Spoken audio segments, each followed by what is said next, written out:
subscribe and press the bell icon. Search hello science. Students, welcome to search science class.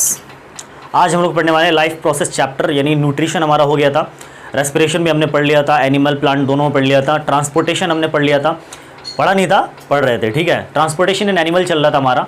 Transportation animal में मैंने आपको बताया था कि किस तरह से ऑक्सीजन ट्रांसपोर्ट करता है हमारे बॉडी के अंदर, यानी कि लंग से सेल तक हमारे बॉडी में वो किस तरह से चला जाता है, ठीक है, और कौन लेके जाता है। इस तरह की बात हमने पढ़ी थी किसके अंदर, ट्रांसपोर्टेशन इन एनिमल के अंदर। लेकिन उसमें दो चीज़ें रह गई थी। मैंने हार्ट और आर्टरीज वेन्स के बारे में एक्सप्लेन कर दिया था। मैंने आपको जनरली ब्लड और लिम्फ के बारे में नहीं बताया था, तो आज हम ब्लड और लिम्फ के बारे में बहुत ही डिटेल में पढ़ने वाले हैं, ठीक है।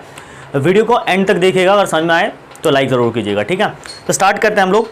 ब्लड जनरली क्या है, एक फ्लूइड कनेक्टिव टिश्यू हमारे बॉडी के अंदर। फ्लूइड कनेक्टिव टिश्यू का मतलब ये है कि वो फ्लो कर सकता है, और ये टिश्यू होता है जनरली, ठीक है। और टिश्यूज़ क्या होते हैं, सेल से मिलकर बने होते हैं, और उसके अंदर डिफरेंट टाइप्स ऑफ सेल्स होते हैं। इसलिए ब्लड के 4 कंपोनेंट्स हैं, RBC red blood cells, WBC white blood cells, and platelets और प्लाज्मा। प्लेटलेट्स क्या होता है, प्लाज्मा क्या होता है, आरबीसी क्या होता है, डब्ल्यूबीसी क्या होता है, इन सब के बारे में डिटेल से पढ़ेंगे। सबसे पहले स्टार्ट करते हैं आरबीसी और आरबीसी के फंक्शंस। आरबीसी जनरली दोस्तों रेड ब्लड सेल्स हमारे ब्लड के अंदर होता है ये, और इसके अंदर एक रेड पिगमेंट्स होते हैं, इसको हेमोग्लोबिन कहते हैं हम लोग। हेमोग्लोबिन जो रेड पिगमेंट है, इसके दो काम होता है। पहला तो ये ब्लड को रेड कलर इम्पार्ट करता है, यानी रेड कलर प्रोवाइड करता है ब्लड को।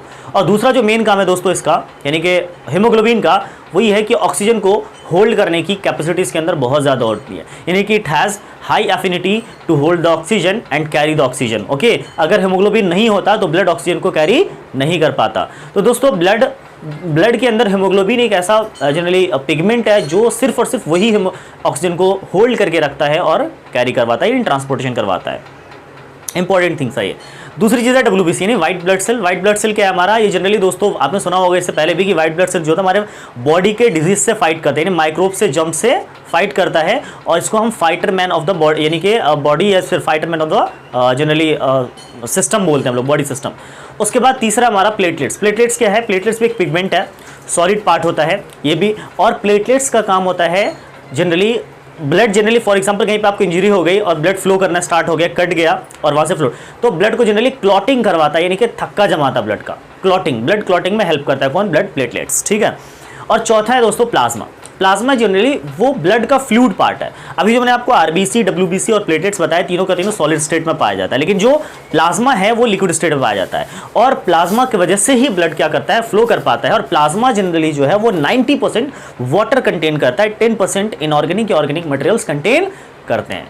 दोस्तों ये थे 4 कंपोनेंट्स ब्लड के, जिससे क्वेश्चंस बहुत ज़्यादा आते हैं। क्वेश्चंस क्या आते हैं इसके मैं बाद में बात करूंगा, ठीक है। उसके बाद हम लोग पढ़ते हैं जनरली दूसरा, तीसरा, नेक्स्ट हमारा चौथा वो है लिम्फ। लिम्फ क्या होता है दोस्तों, ये व्हाइटिश येलो फ्लूइड होता है ये भी, और व्हाइटिश येलो फ्लूइड तो होता ही है दोस्तों, और ये ब्लड की तरह का ही होता है बिल्कुल।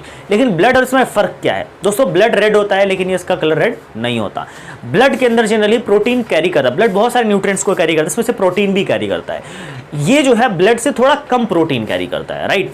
ब्लड जनरली सेल से हार्ट तक फ्लो करता है, हार्ट से सेल तक फ्लो करता है, लेकिन ये जो है दोस्तों वो टिश्यू से हार्ट तक फ्लो करता है। ओके, ब्लड बहुत सारी चीज़ों को ट्रांसपोर्ट करता है, ये भी बहुत सारी चीज़ों को ट्रांसपोर्ट करता है, लिम्फ भी, लेकिन लिम्फ स्पेशली फैट को ट्रांसपोर्ट करता है, फैट को कैरी करता है दोस्तों।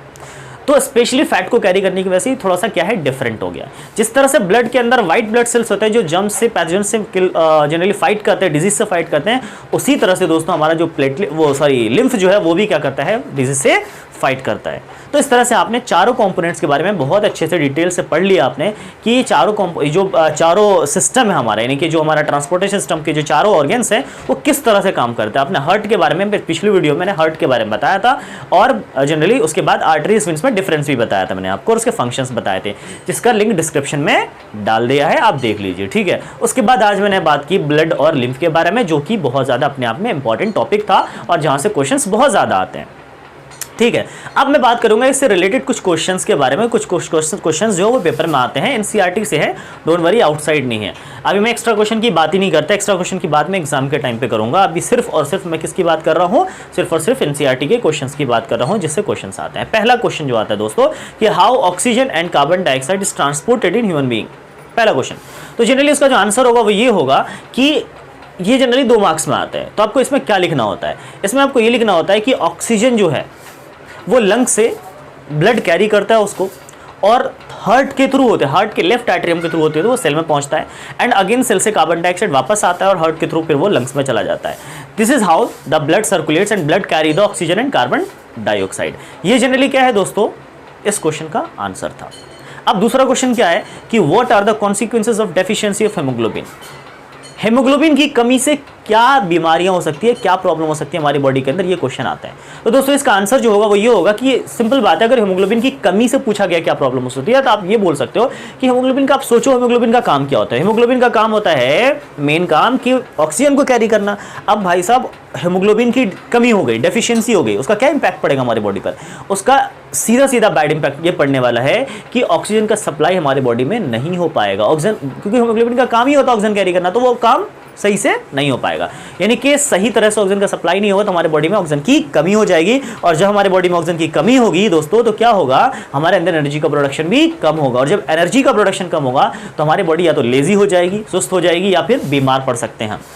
राइट, तो ये था जनरली इसका कॉन्सिक्वेंस कि हीमोग्लोबिन के कॉन्सिक्वेंस यानी डेफिशिएंसी से क्या प्रॉब्लम्स हो सकती हैं। अब तीसरे क्वेश्चन की अगर मैं बात करूं तो ये है कि जो टेरेस्ट्रियल ऑर्गेनिज्म होता है और जो एक्वेटिक ऑर्गेनिज्म होता है, तो एक्वेटिक ऑर्गेनिज्म और टेरेस्ट्रियल ऑर्गेनिज्म को किस तरह से इन दोनों में रेस्पिरेशन को लेकर के डिफरेंस है। अगर मैं बात करूं सीधे सीधे एक क्वेश्चन आता है पेपर में कि बता ये टेरेस्ट्रियल ऑर्गेनिज्म को क्या एडवांटेज है over N aquatic organism.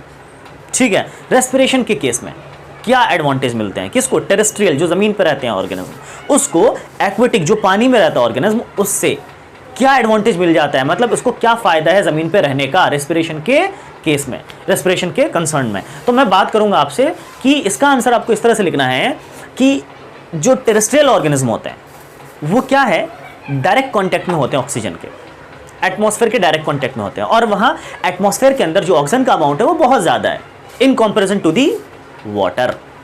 That is why if we are in direct contact with the oxygen with the atmosphere we can respirate easily, we can take oxygen easily, but the living organism which is in water they take the dissolved oxygen यानी कि घुले oxygen को वो लेता है in the water। that is why we have the यानी कि terrestrial organism have the advantage over an aquatic organism in concern of respiration। तो ये जनरली इसका आंसर है दोस्तों। इस तरह से बहुत सारे क्वेश्चंस आते हैं पेपर में जिसको आप बहुत ही इजीली बहुत ही अच्छे तरीके से आप लिख सकते हो। किस बेसिस पर, कॉन्सेप्ट के बेसिस पर, क्योंकि मैंने आपको पूरा कॉन्सेप्ट बता दिया है इन सब के फंक्शंस क्या होता है और मैंने इस तरह से बताया आपको। आप देख लेना पिछले वीडियोस भी जाकर के, लिंक डिस्क्रिप्शन में है, कि अगर इस तरह से मैंने इसको बताया है कि अगर एग्जाम में क्वेश्चन कैसे भी घुमा के आ जाए दोस्तों आप लिख ही दोगे, गारंटी है इस बात की। और जो मैंने पढ़ाया है वो एनसीईआरटी के अकॉर्डिंग पढ़ाया है और एनसीईआरटी के अकॉर्डिंग पढ़ाता हूँ क्योंकि एग्जाम में जो क्वेश्चंस आते हैं दोस्तों वो एनसीईआरटी के अकॉर्डिंग ही आएंगे। ठीक है, और बिल्कुल हटके कहीं से मैं पढ़ा नहीं रहा ताकि आपको सीधा सीधा एग्जाम का फायदा हो। और किसी भी कॉम्पिटिटिव एग्जाम्स में दोस्तों एनसीईआरटी से ही क्वेश्चंस आते हैं। आप देख लेना, सबसे नंबर 1 पे एनसीईआरटी ही जनरली फॉलो की जाती है किसी भी कॉम्पिटिटिव, जैसे 11th एंट्रेंस होता है, कोई भी कॉम्पिटिटिव एग्जाम्स होते हैं, चाहे 12th के बाद हो या 10th के बाद हो। तो दोस्तों ये था हमारा आज का वीडियो। अगर आपको सब पसंद आया हो, अगर समझ में आया हो, आप लाइक कमेंट शेयर जरूर करें। शेयर तो जरूर करें बिकॉज जो फ्रेंड्स आपके नहीं देख पा रहे, जो जनरली उसको नहीं पता है, शायद हो सकता है इससे बहुत ज़्यादा हेल्प मिले, उनको बहुत ज़्यादा समझ में आए, तो आप उनको भी शेयर करो, खुद भी पढ़ाई करो मेहनत से। और अगर कोई डाउट्स आता है तो कमेंट सेक्शन में कमेंट कर सकते हो। अगर आप नहीं हो तो जल्दी से इसको सब्सक्राइब कर लो और बेल आइकन प्रेस कर लो ताकि आप नोटिफिकेशन मिलता रहे टाइम पर हर वीडियोज़ का। Thank you so much, thanks for watching my video, thanks a lot.